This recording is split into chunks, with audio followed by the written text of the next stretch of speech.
Nailab ka na din dun sa boss natin ngayon, ha? Uy, B, ang bilis naman ang mga pangyayari. Yung nerdong boss natin na yun? Ako may in love?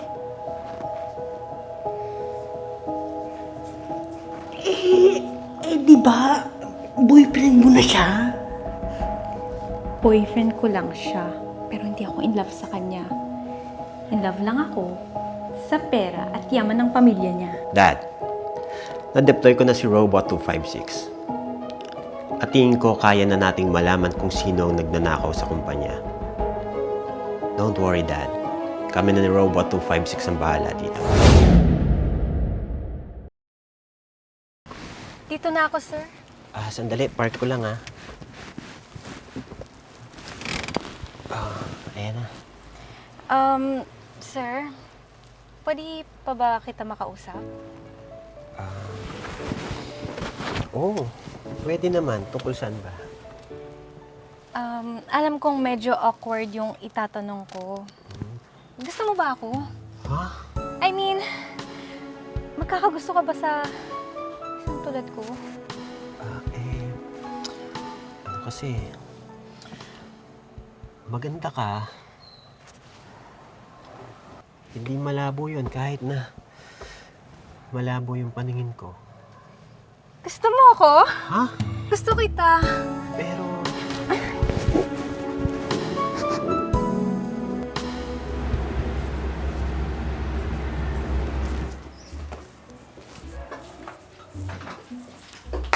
Sige, babe. Bye, Ingat. So, kayo na ni boss? Grabe, ganun kabilis yun? Sabi ko naman sa'yo, walang hindi mahuhulog sa kagandahan ko, no? Grabe ka talaga. Halika nga dito, bilisan mo. Itatanong ako sa'yo. B, totoo ba? So, nailab ka na din dun sa boss natin ngayon, ha? Uy, B, ang bilis naman ang mga pangyayari. Yung nerdong boss natin na yun? Ako may in love?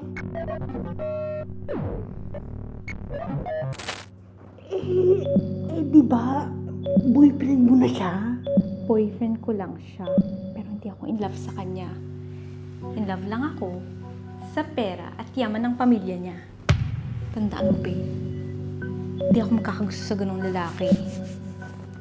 Walang dating at mukha pang tanga. Kagamitin ko lang siya para yumaman ako. Uy, B, ang bad mo dun. Talaga ba? Oo. Gagamitin ko lang siya para yumaman ako. At pag wala na siyang silbi, goodbye na. Ganun lang yun. Wala siya.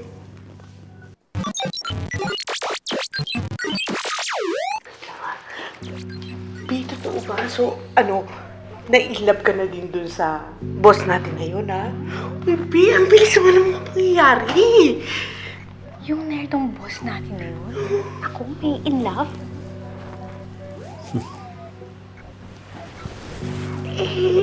Di ba, boyfriend mo na siya? Boyfriend ko lang siya, pero hindi ako in love sa kanya. In love lang ako sa pera at yaman ng pamilya niya. Tandaan mo, babe. Hindi ako makakagusto sa ganung lalaki. Walang dating at mukha pang tanga. Gagamitin ko lang siya para yumaman ako. Uy, B, ang bad mo dun. Talaga ba? Oo. Gagamitin ko lang siya para yumaman ako. At pag wala na siyang silbi, goodbye na. Ganun lang yun. Wala siya. Tama lang talaga na dineploy kita dito, Twinkle. Tama lang na naglagay ako ng robot dito sa kumpanya para ma-monitor ang mga nangyayari. Lalo na sa mga gantong klaseng pagkakataon. Hindi lang sa mga gantong klaseng sitwasyon, pero sa mas mabigat pang problema. Ang talamak na nakawan.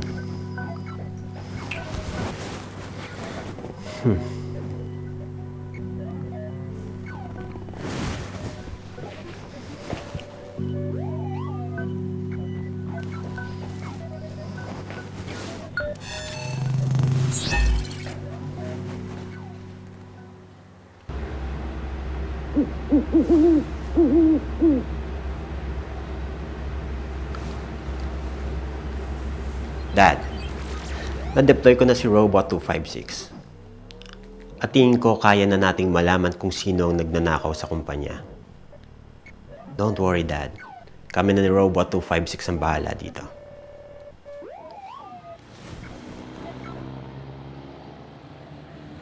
Pumasok na sa kumpanya ang anak ni Boss Ricardo. Mukhang nakakatunog na sila kung anong ginagawa natin sa kumpanya. Kailangan nating kumilos dahil kung hindi, pare-parehong sa kulungan ng bagsak natin kapag nagkataon.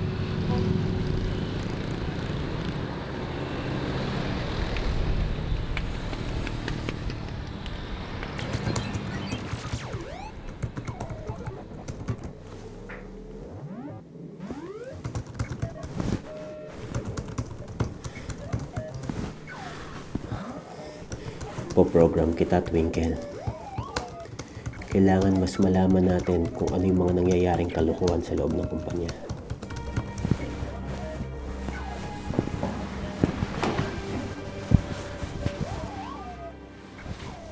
Hearing.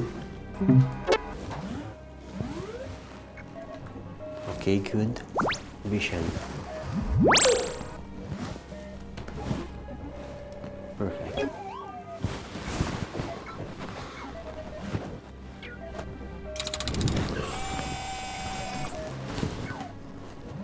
Good. Excellent.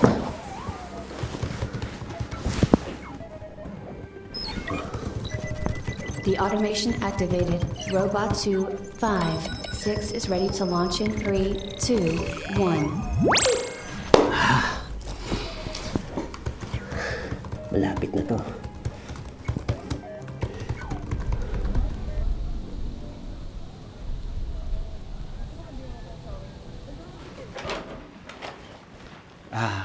Miss Marie, ano po yan? Nagluto ako bago ako pumasok. At dinagdagan ko na rin para sa'yo. Kasi nakikita ko na lumalabas ka pa para mag-lunch. Kaya naisipan ko na dagdagan na rin yung iluluto ko para ibigay sa'yo. Wow, maraming salamat po Para talaga kayong si Mama dahil sa pagiging maasikaso niyo po. Ang bango Maliit na bagay. Sana magustuhan mo. Oo naman. Maraming salamat po dito Sige, alis na ako. Sige po.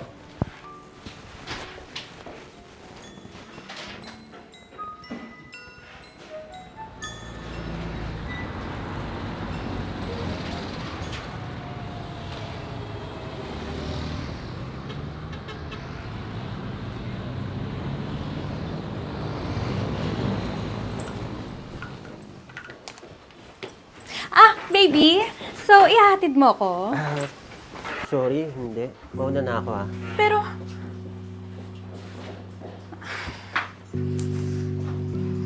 Ay, grabe. Date mo si boss?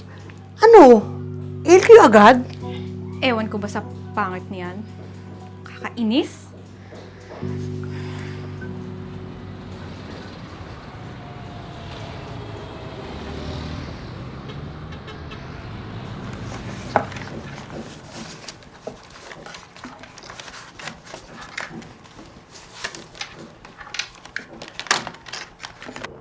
Hinahanap na ni Ellie yung mga documents from accounting. At sa tingin ko, nag-iimbestigan siya tungkol sa perang nawawala sa kumpanya. Hawak ko ngayon yung mga documents na yun at kailangan hindi ito makarating sa kanya. Gawan mo ito ng paraan bago mo ibigay sa kanya.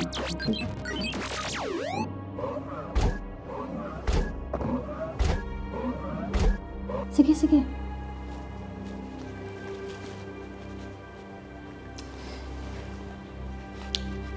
Excuse me po, ma'am. Ito na po pala yung file na pinapayos niyo po sa akin. Sige, lagay mo lang dyan.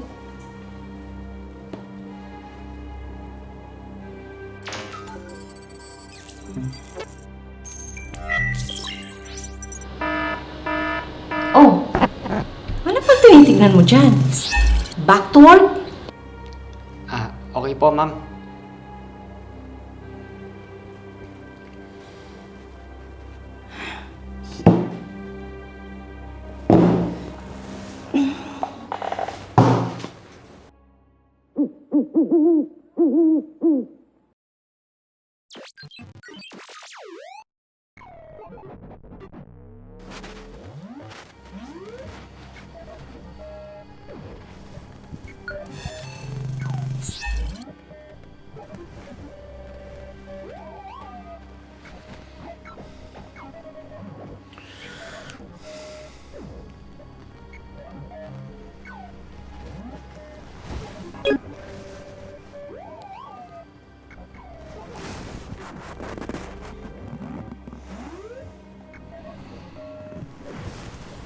Hinahanap na ni Ellie yung mga documents from accounting.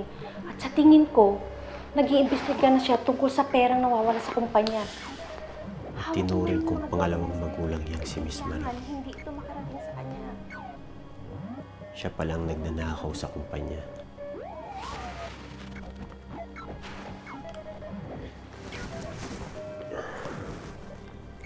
Hindi ko lubos akalain na malalaman kung siya pala ang gumagawa ng kalokohan sa kumpanyang ito. Bakit?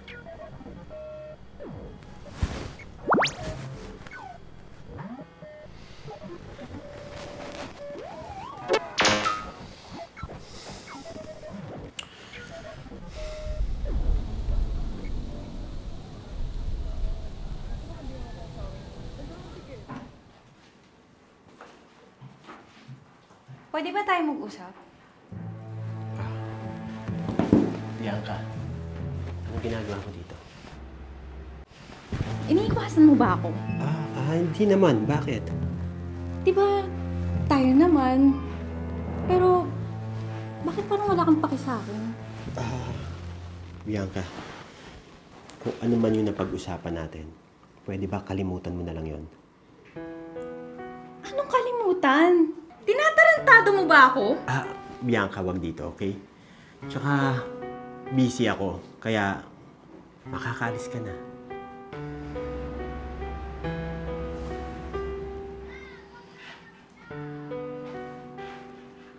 Pero Ellie... Wala nang pero. Pasensya na, Bianca.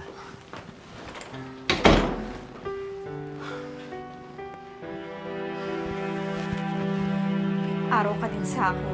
Nerdo ka.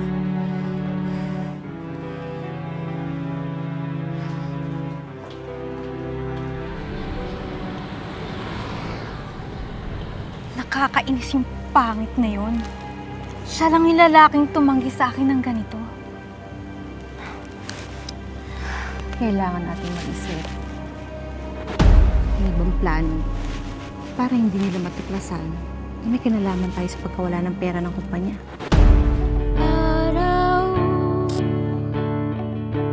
Alam mo, duda ko talaga kaya nandiyan yung twinkle na yan para maging spy ni Ellie. Napansin mo ba? Pwede.